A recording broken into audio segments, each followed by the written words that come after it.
আরজি করে যে ডাক্তারি পড়ুয়াকে ধর্ষণ করে নৃশংসভাবে খুন করা হয়েছে তারও প্রতিবাদ আমরা দেখতে পাচ্ছি। তুমি রয়েছো আরজি করে, কি বলছেন সেখানকার পড়ুয়ারা, ইন্টার্নরা, তারা আজও সামিল হয়েছেন, অবস্থান বিক্ষোভ করছেন?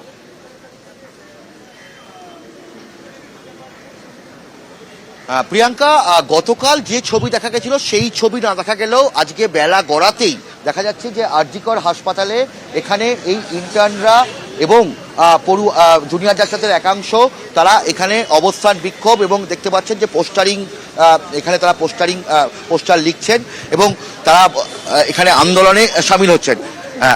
আপনার নাম?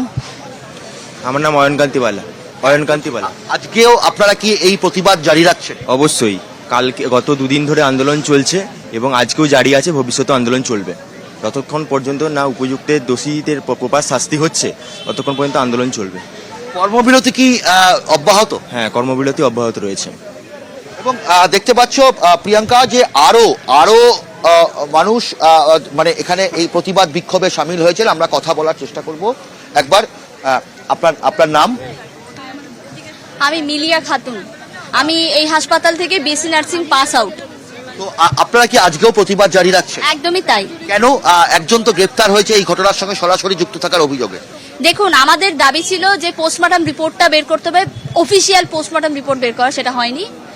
আর আমাদের আরো দাবি ছিল জুডিশিয়াল ইনভেস্টিগেশন, সেটাতেও আমরা খুশি নই। আর আমরা মনে করি যেটুকু এভিডেন্স পাওয়া গেছে, যেটুকু আমরা জানতে পেরেছি, তাতে কোনো একজনের পক্ষে এটা করা সম্ভব নয়।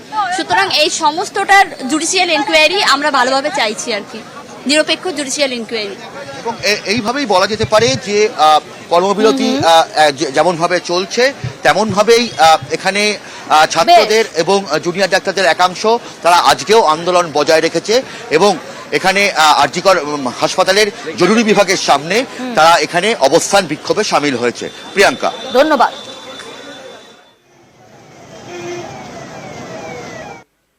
কীর্তিমান সঞ্জয় রায় ডাক্তারি পড়ুয়াকে ধর্ষণ